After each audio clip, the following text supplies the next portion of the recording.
Thanks very much for that kind introduction and for letting me participate in this meeting. My angle on mastering immunogenicity is to try to avoid it in a more permanent way without using long-term immunosuppression. And I start off here because I have to apologize in advance. My theme is going to be what strategies can we adopt to develop tolerance to foreign proteins and to tissues. And I'm going to extrapolate. I'm in the first group of people from this statement. I'm going to extrapolate from very limited data.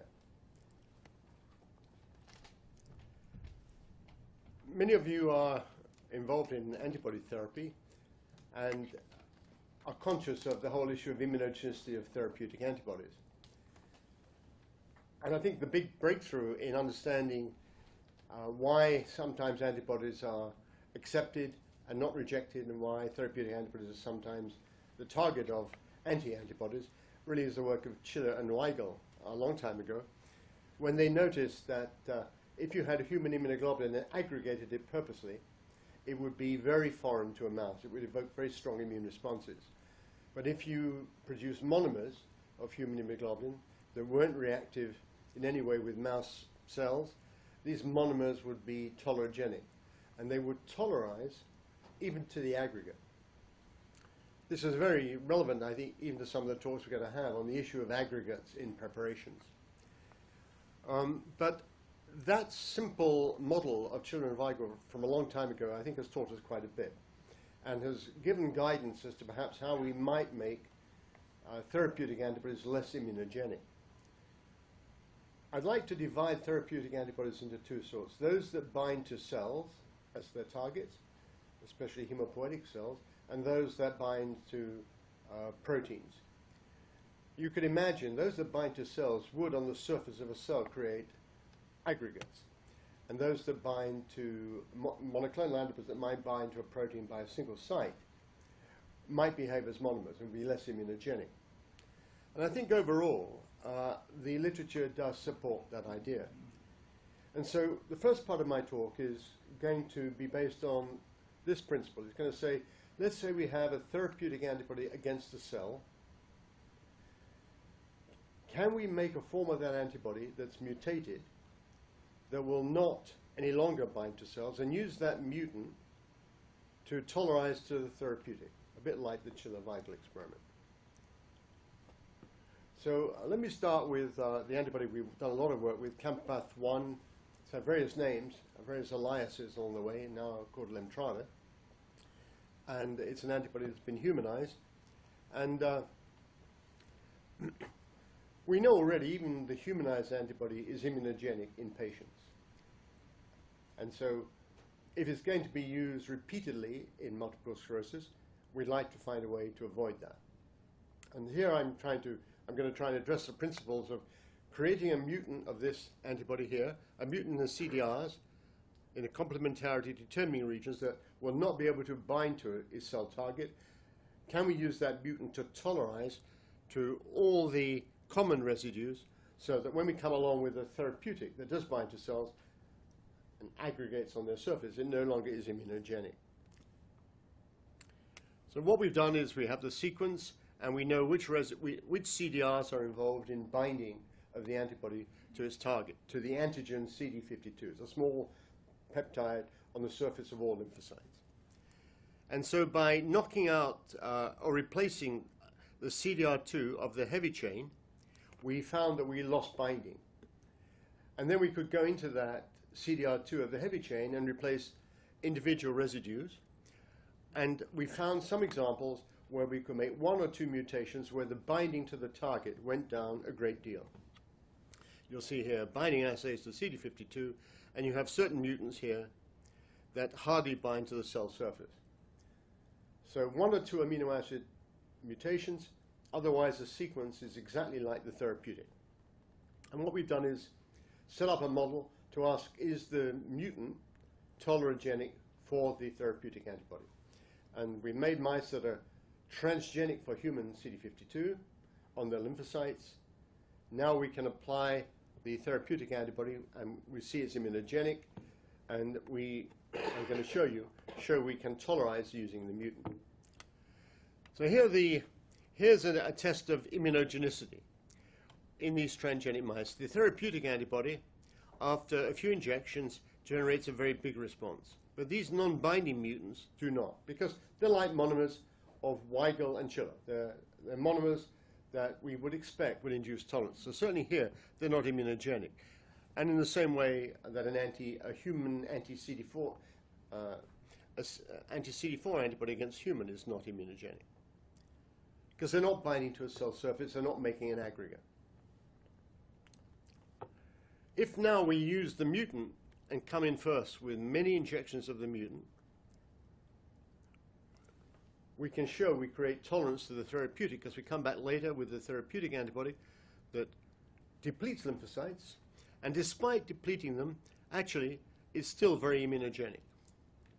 So if we have no mutant given, then we get a big immune response, and if we have mutant given before we treat, we have abolished the response to the therapeutic. So just by using the mutant with a couple of residues, or one or two residues different, we can pre-treat the host and produce and reduce the immunogenicity of the therapeutic. We've applied this principle in the clinic in a very limited study with clinicians, Alistair Coles and Alistair Compston, where we've given a course of the mutant to patients who are receiving Lemtrada for the first time, and some patients make a primary response, but after the mutant we can't pick up any indications of a primary response. And even when they have a second course, you see here many patients, even receiving the humanized antibody, make a response against the idiotype, but if they've had the mutant, a very limited number make a response. And that response is very low, because on average you'll see here that effectively the response they make is on average very, very low. So I think this principle can be applied where you can tolerize with a non-cell binding mutant, and then the therapeutic has greater utility for longer. Now, of course, you'll be aware that no one ever uses this approach in therapy, and the dilemma, of course, is that you have to use 2 antibodies for the price of 1. So you'd have to do toxicology on the mutant and so on. So we've looked at another approach that might be applicable to some antibodies, and we call these stealth antibodies. What we've done is to identify the CD52 mimetope, the sequence, the small sequence, peptide sequence, to which the antibody binds.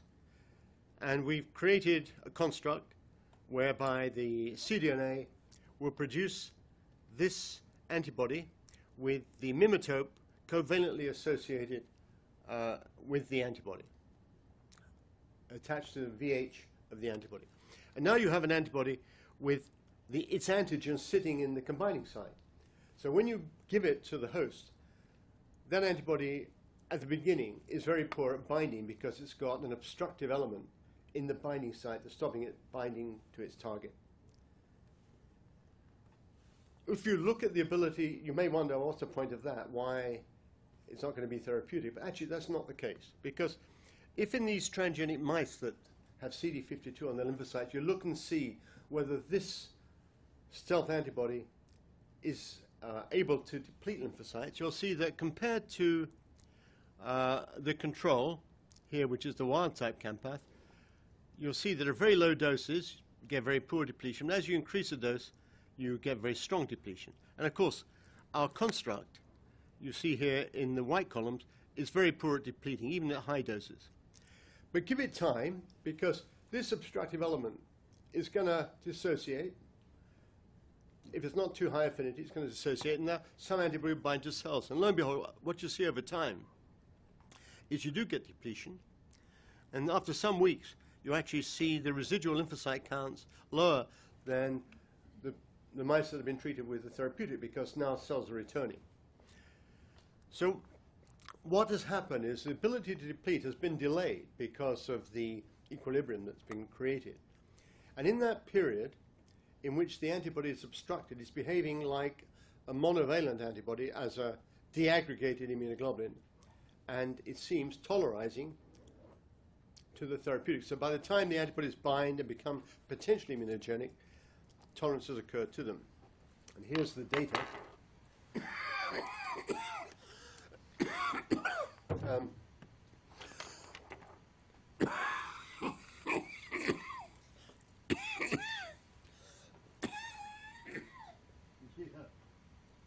We look at the immune response. We give this tologen here, and then we come along with the therapeutic. And we can see we've got tolerance to the therapeutic because, in fact, at day 90, the response is really very poor, and even at day 20, the response is very poor, even though we've managed to achieve function.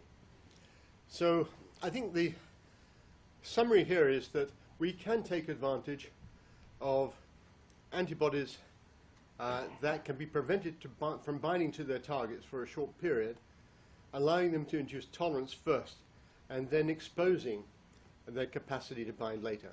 And I know some people are now working on these covalent sites. Can you put little enzyme digestible elements in there that would be digested over time, so you get a slow release situation for your therapeutic? These are ways in which one can build on that. So let me just summarize the stealth version. Non-immunogenic, tolerogenic, but in time it will exchange what it holds in its binding site with the cell surface, and by that time it's not going to create immunogenicity because tolerance has already been generated in the immune system to the stealth variant. Okay, let me move now from tolerance to proteins and to therapeutic antibodies to a more complex situation of tolerance to foreign tissues. And I know you'll hear a little more from Bruce Hall later in the meeting. But obviously it's a big challenge to deal with the immunogenicity of transplants and to deal with the immunogenicity of a self-tissue once autoimmunity has started.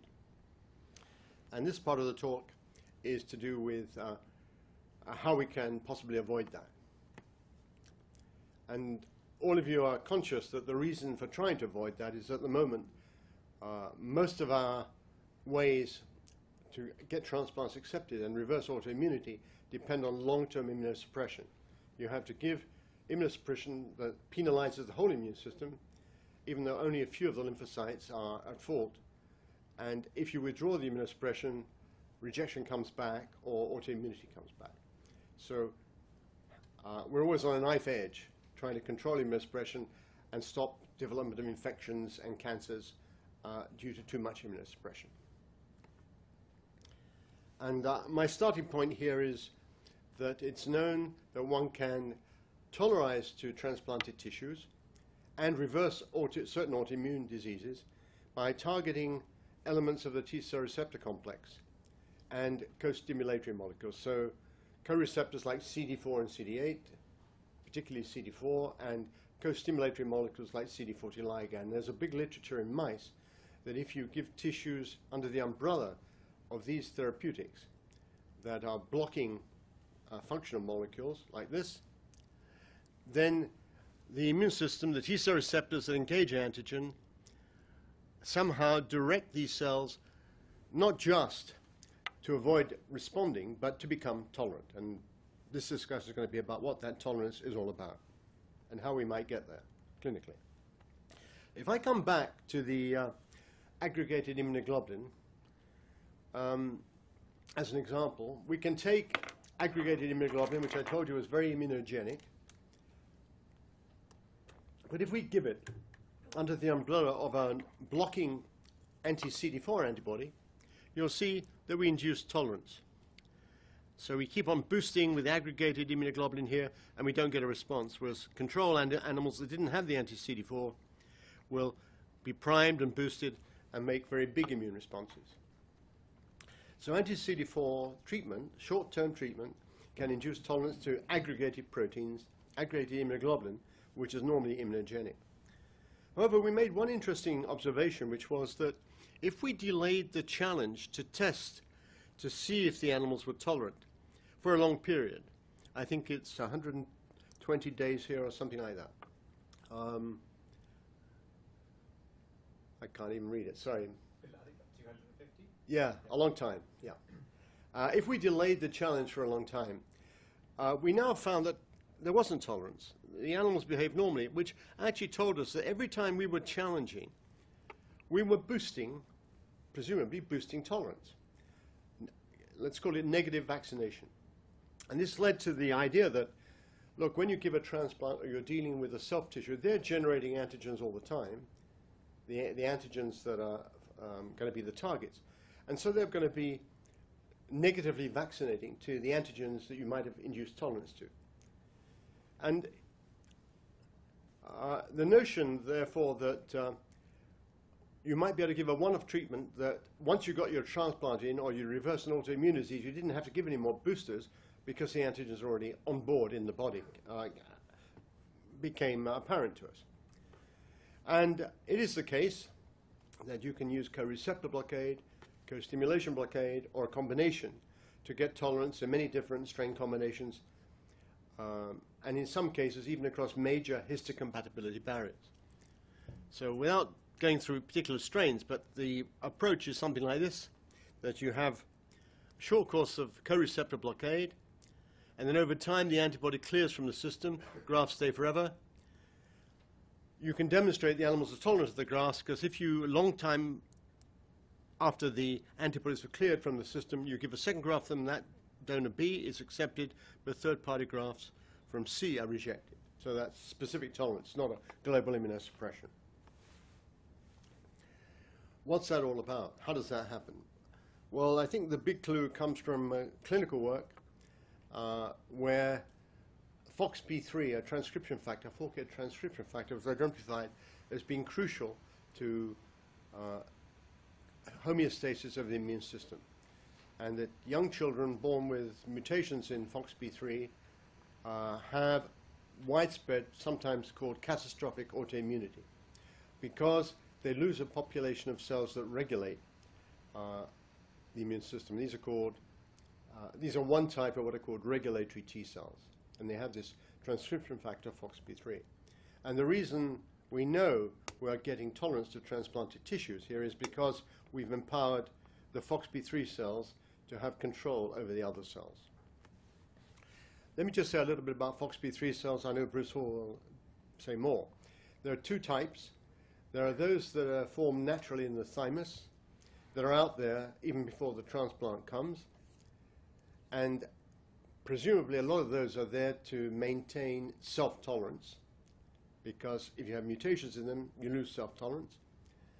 But it's clear there are also some that develop in the periphery from our normal CD4 T cells, and these, in order to become regulatory cells, depend on signals from TGF-beta, and also signals that are involved in inhibition of the mammalian target of rapamycin pathway.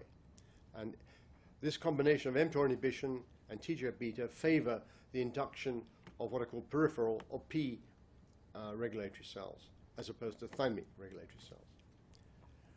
And just a quick point, that there are a number of references in the literature that say that there is a natural degree of protection against graft rejection that's already available in the immune system from the thymic cells that have accumulated. And from what I can read in the program, Bruce is going to tell us that amongst that repertoire are cells which have specificity for antigen that they're going to see. But in other words, when you get a rejection response to a graft, it's because it's overcome that residual degree of regulation that these cells offer. And what we try to do when we offer treatment is to increase that level of regulation at the expense of cells that might be involved in rejection. So there is natural regulation here from thymic regulatory cells. When we come along with antibody, we're blocking immune function, probably with a combination mean that we don't get much effector cell generation and the grafts are not rejected in the short term. We've got a short-term blindfolding and probably some short-term benefit from the regulatory cells, the natural regulatory cells that are already there. To go further into mechanism where we don't have to really study very rare lymphocytes, a lot of people use T-cell receptor transgenic mice that have one T-cell receptor that recognizes just one peptide. And in the case of studying regulation, we use CD4 T cells, mice that have a receptor derived from a CD4 clone where female mice can recognize a male transplantation antigen. It's one transplantation antigen, one type of receptor. And now we can start with these mice that have no natural regulator cells. The way they're constructed, they start off with none. And we try and tolerize them. And what we are going to show you is that, in fact, when you tolerize them, you see some peripheral regulator cells developing in a TGF-beta dependent manner. So here you can tolerize a conventional mouse, but if that mouse can't receive signals through the TGF-beta receptor on the T cells, then these peripheral T cells can't develop, and tolerance cannot develop. So TGF-beta signaling to T cells is needed for therapeutic tolerance. And we think is needed, largely speaking, to get FOXP3 induced in those T cells. And probably, I would say, to stabilize those T cells beyond that point. In these transgenic mice, FOXP3 is crucial because if you create mutant mice that have the T cell receptor but are not able to have a functional FOXP3, then you can't tolerize them. They reject their grafts, whereas the FOXP3 sufficient mice accept their grafts. So it does suggest to us that FOXP3 is a necessary part of this tolerance process. In order to study the cells that express FOXP3 and their functions, we've created a mutant, or we've created a reporter system where any cell expressing FOXP3 puts on its surface the human protein, a fusion protein of human CD52, I've already talked about, and human CD2. Now that means you can manipulate any cell that is expressing FOXP3 because of this human protein on the cell surface. You can ablate, you can select positively, and you can monitor diagnostically. And if you look at transgenic mice that start off with no thymic or T-Treg, you'll see that these mice do develop in their periphery cells expressing FOXP3, or in this case human CD2, and you can isolate these cells and you can study their epigenetics and so on. So it's quite clear that peripheral regulator cells develop in tolerant animals. They're TGF-beta dependent, and we think they are useful regulator cells. They're not just FOXP3 being expressed in a sort of promiscuous way. It has a relevant function. You can create these induced regulator cells in tissue culture. You can take conventional CD4 T cells that have a receptor to antigen, give them the antigen, and give them TGF-beta in culture. And if you give them that, they're no longer capable of rejecting a graft compared to the controls that don't have FOXP3. You can sort FOXP3 positives away from the FOXP3 negatives. The positives don't reject, the negatives do reject, and a mixture of the two, you can see the FOXP3 cells will suppress. So it does seem that the TGF-beta effect is largely to do with FOXP3 expression. And finally, the bit of evidence has said that FOXP3 is sufficient to give T cells the ability to reject, or the ability to avoid rejection and stop inflammation, and indeed to be suppressive, comes from ectopic expression, where you can create vectors that are in the cell, but in the presence of tamoxifen will move into the nucleus and have their function. So if you do that with FOXP3 in this transgenic model, put in the cells that have been transduced, here's the male graft. As long as you're on tamoxifen, the graft's not rejected. Once you come off the tamoxifen, then the grafts get rejected. So we think FOXP3, I should say these mice here are conventional mice. They have the ability to reject. So the cells we're putting in are suppressing the host from rejection. So FOXP3 is sufficient to suppress the rejection response. Let me say a little bit more about this induction event, because it is known that FOXP3 is promiscuously expressed in cells when they see antigen, and there does seem to be a period when the cells have to stabilize to be long-term functional. And these days people think they have a pathway for this stabilization, which is based on epigenetics. Roughly speaking, we can there are certain sites that if you look at the methylation status, certain amplicons, in particular genes, GITR, CTLA4, and AOS here, and a particular region of the non-coding region of the FOXP3 locus, you can see partial demethylation in this area, indicating activity. And so these induced regulatory cells have all the features of a regulatory cell. I've shown you here the controls. This would be a natural regulator. You can see here demethylated in the same way, and because it's an X chromosome associated thing, if you have a double whammy of you have one that will be methylated, one demethylated, so it will appear green, whereas in the male here, which only has one X chromosome, here you see demethylation is complete.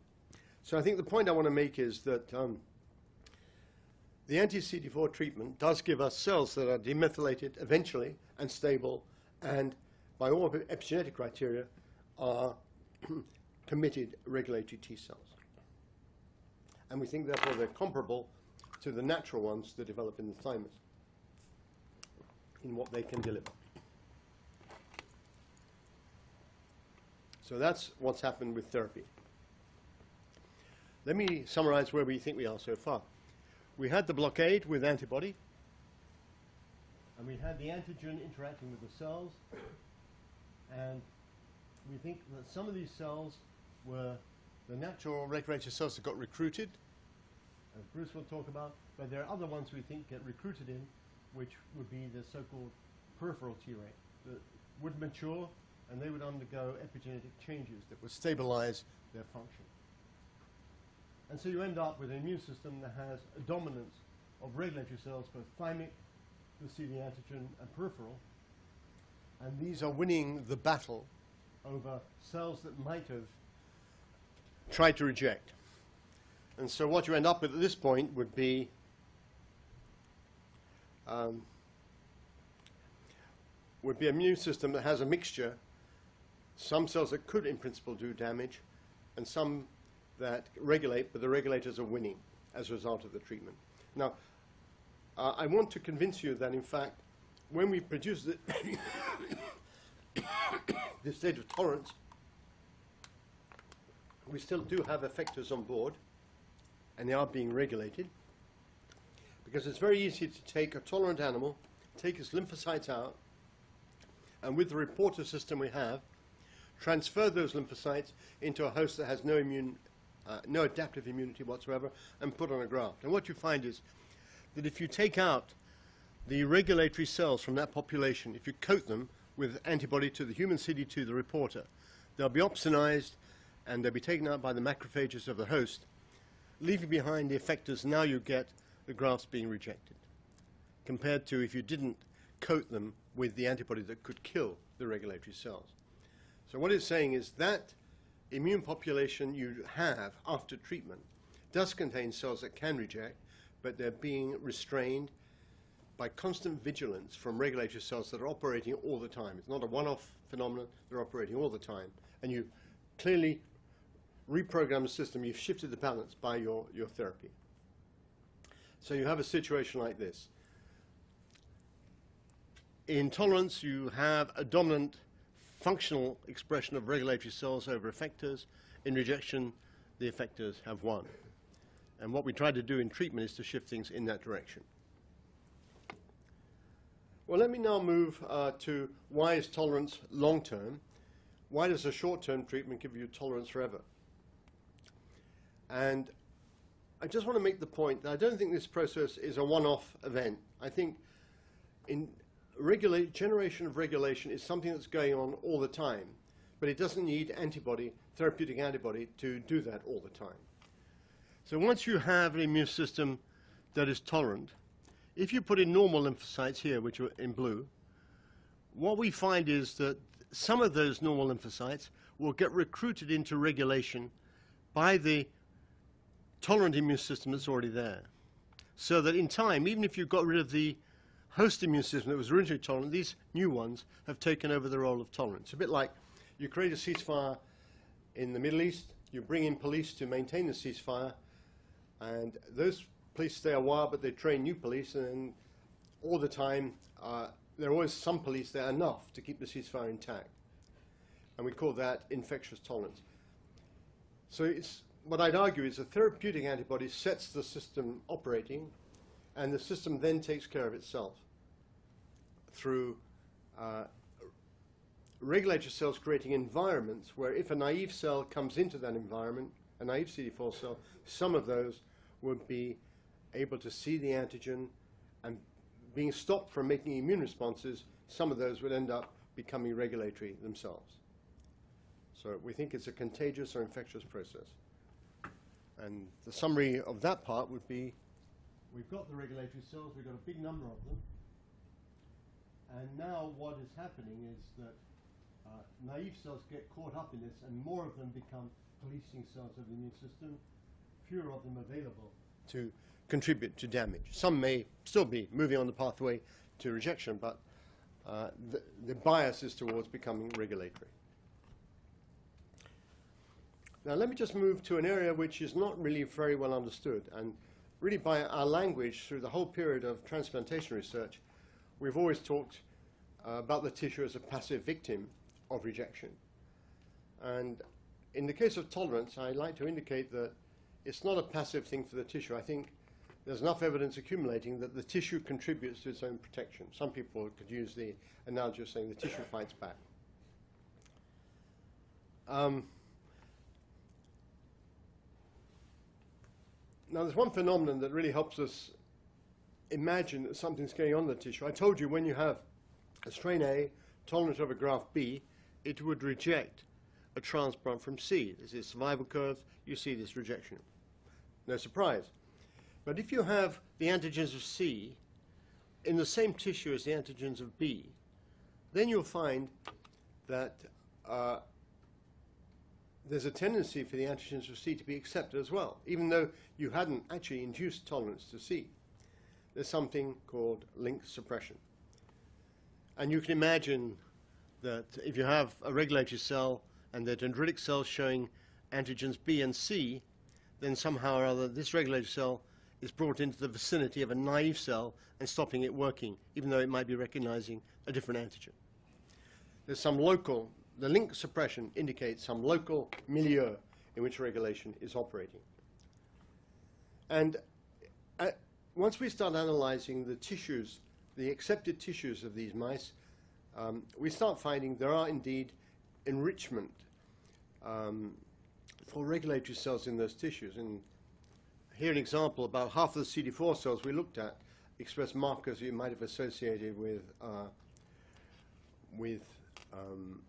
regulatory cells. And we can pick up FOXP3 cells in the tissue, and in fact, if we take a tissue and transplant it into an animal with no immune system, if we ablate the FOXP3s, there are examples now where that tissue rejects just on the basis of the effector cells it's got in it that are being restrained by the regulatory cells. I'm going to show you this picture a bit like a penicillin halo, like the classical antibiotics with a halo of inactivity of microbes around them. And we think that something like this is going on in critical parts of the tissue. That the regulator cell is in there, and there are molecules that I've listed here that appear to have, and signaling systems that appear to have some role in making that tissue non-rejectable. Some people would use the word privilege, give that tissue a degree of privilege, so the immune system finds it much harder to damage it. And this is a very interesting area of immunology. It's been going on in the tumor field for a long time, except the tumor people haven't realized the extent to which this sort of similarity exists. Why are we not attacking our tumors? Well, there's intrinsically a level of privilege going on in the tissues, TGF-beta, a number of other agents have been implicated, macrophages of different types. And we think this is also going on in a tissue that's been accepted. And this is a sort of evidence. It's a rather simple way of looking at it. We take tissues that have been accepted, we regard them as tolerant, and we plant them on an animal with no adaptive immune system, so there's nothing there that can reject. And of course those grafts are accepted, but if we knock out regulatory cells, either by targeting the reporter or we target CD25, lo and behold, you see rejection. It can only have come from cells already in that tissue, but those cells are not able to reject. Similarly, if we do that transfer in the presence of anti-CTLA-4, we lose the regulation, and tissues reject compared to controls. There's a role for TGF-beta in this, as you'll see, the red compared to the blue. And I haven't yet explained it, but we definitely see a role for IL-9 as well, maybe implicating mast cells in producing this tissue privilege. And in acknowledgement of the cancer field and actually very much Andy Meller's work, by giving methyltryptophan, which is acknowledged to be an inhibitor of IDO, we also get this, if we give this in the drinking water, we see these grafts reject. Again, it can only be by the lymphocytes in them. So that's the composite I've given you. And we don't know the order of things, but we know that somehow or other there's some network of interactions that go on. And I should say there are agents, many agents that we've given where we don't liberate rejection. So we do think this is a rather special type of network of activity. And the science of privilege, I think, is an area for the future, because if you can get a tissue to express more of these protective elements, then it means your immunosuppression can be less at the systemic level. Now, I think I've got about another 10 minutes to just talk about clinical implications. We would like to be able to harness, like many people, regulation in the clinic. Some people want to give cell therapy. We found it tough enough just to get a single antibody licensed. Cell therapy has challenges. And if you're going to use cell therapy, it's as if you've given up the notion that, in fact, you might be able to harness the cells in the patient. So at the moment, people are taking them out, expanding them, putting them back. So we're really asking the question, can we achieve what we've done with drugs that are, have a chance of making it through the regulatory process? I mentioned there are drugs here that deplete, and you might imagine they would deplete regulatory cells, they would deplete CD8 cells, they would deplete CD4 cells. So you begin to wonder, would there be any use if you want to harness regulation? But I should tell you that the ability to harness antibodies against CD40 ligand and CD4 in the clinic has not been productive. It's not that they wouldn't be, it's just that there hasn't been the determination to find a way through the regulatory process and the commercial process. I'm not implying that pharmaceutical companies can be greedy buggers, but I think there is a dilemma about applying short-term treatments in the clinic and the commercial aspect of that. And I suspect part of this, part of the challenge is finding a business angle that would make short-term therapy attractive. Anyway, we are left with some things that are licensed and maybe things that are emerging. And what I want to approach now is, can we harness regulation by actually depleting lymphocytes? It seems counterintuitive, but I think that may be an approach that's available to us, given that the therapeutic anti-CD4s and CD40 ligands may not yet be available. We've been studying the Campath antibody in transplantation with Roy Kahn, and Roy has published that, in fact, using a couple of doses at the time of the transplant, followed by low-dose calcineurin inhibitor, he can achieve rejection, freedom from rejection at a comparable rate to conventional triple therapy in transplantation. And so one can ask the question, well, you know, if you're only giving a short-term treatment and you're now minimizing your immunosuppression with a calcineurin drug, can you move to a situation where you can get rid of all therapy at all, whatsoever, or really minimize it even further? So, in multiple sclerosis, where Campath is at the moment, based on work of Coles and Compston, you could say that it's being given a short-term therapy, getting long-term benefit. Is it potentially harnessing tolerant mechanisms? We don't actually know yet. But there are some dilemmas with the treatment, the side effects profile, where people are making antibodies against a number of autoantigens. So you've sort of replaced one autoimmune disease, which is rotten, with others that, in the case of thyroid, are manageable, but they are challenging. And so, obviously, there are limitations to what you can achieve with depletion if you're going to try to get tolerance. And I think the big clue to why this hasn't yet been as attractive as it might seem is from Alan Kirk, who actually did the study that I think many people have found hard to do, which is just to do transplants of kidneys, cadaveric transplants of kidneys, in patients that have had the lymphocytes reduced substantially, but have had no other immunosuppression. And what he published in this paper was that all patients who had this treatment, even though the lymphocytes dropped dramatically, all underwent rejection episodes and had to receive treatment to reverse the rejection. But that told us that depleting the lymphocytes per se is not enough. Something else, maybe you didn't deplete them enough, I think you did, but I think what is going on is the rebound. The cells that are left, the memory cells that are left, rebound. And it's as if you really hadn't knocked the lymphocytes down, because they rebound through what's called homeostatic expansion.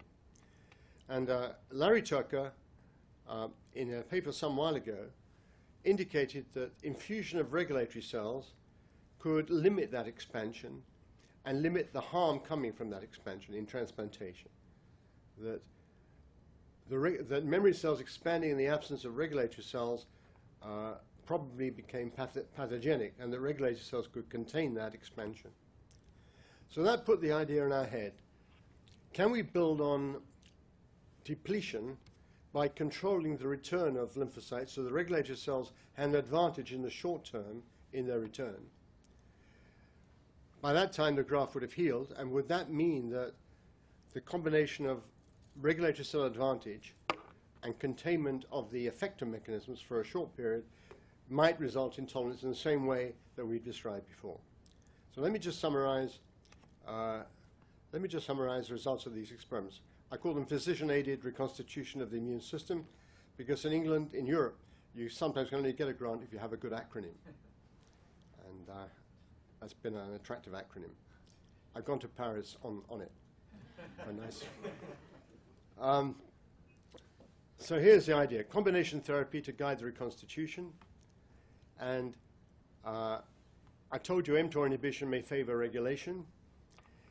We know IL-7 receptor is predominantly expressed on effector cells and not on resting regulatory cells. One idea was if we inhibit effector cells by blocking the homeostasis for which IL-7 is contributing, will regulatory cells have a temporary advantage? And ideas like that, some rational strategy to give regulation the advantage. So here's experiments in these transgenic mice where we wipe out, we deplete with Campath, and despite depleting the lymphocytes, we only delay rejection a little bit. We give anti-IL-7 receptor, we hardly give any delay at all. Both together, we can achieve about half the animals becoming long-term accepting of MHC mismatched skin graft, very immunogenic grafts. And that is not about ablating cells with anti-IL-7 receptor. We make mutants that block and kind of ablate, and we get the same sort of outcome. I should admit to you that that outcome over many experiments is variable, and we don't quite know why. But if we add to that regime a small amount of rapamycin short period, then we can get a more robust occurrence in some strain combinations. Anyway, we know it's regulation because we know this effect is regulation because we see link suppression. That's been a good measure of regulation going on. Tolerant animals show link suppression. So regulation has been contained. And as you see here, when we add rapamycin, we can routinely, in this strain combination of black mice, black B6 skin into CBA, see this outcome of 66% or so tolerant. Now, if we start looking at the lymphocyte reconstitution early, what we see here, we set off with T cell numbers in the spleen, untreated. Numbers get very low on day 7, but we can start looking to see what the ratios are. And what we see is that about 30% of the T cells are regulatory, about 6% of the CD4s are regulatory at that early point. And we think that's probably important in giving a kickstart to regulation before the effector elements can get in. And what we're doing now is trying to study different drug combinations to see if we can make that a more robust reconstitution with regulation winning. So the idea is lymphocyte reduction, try to selectively inhibit reconstituting memory-like cells, give the natural regulatory cells that are there some enhancement, and we then think that the graft antigens can do a lot for themselves in an environment where there's very little information, where they can then contribute to generating more regulatory cells. So just in summary, here's a summary slide, and that's the end of my talk. Harnessing regulation as we see it, we think there are elements here where there are regulatory cells that have got some function, but they can't win over the naive population that's there in transplantation. And autoimmunity, it's already, the cells that are attacking the self have already won anyway. We have tried to develop treatments where regulatory cells have the advantage functionally, but that doesn't mean that you have to annihilate all effector cells. But on top of this, there is some evidence that the tissues participate, and perhaps different tissues participate to different degrees. Immunologists in a mouse will always tell you that some tissues are more immunogenic than other tissues. It may be that the less immunogenic tissues, like kidney and so on, maybe it's because they can contribute elements to their privilege for themselves. And we need to understand that better. So let me just finish by acknowledging the people in my lab who have done all this work. The epigenetics has been done by Robert Hilbrand. That's not yet published, but most of what I've told you is published. So thank you very much.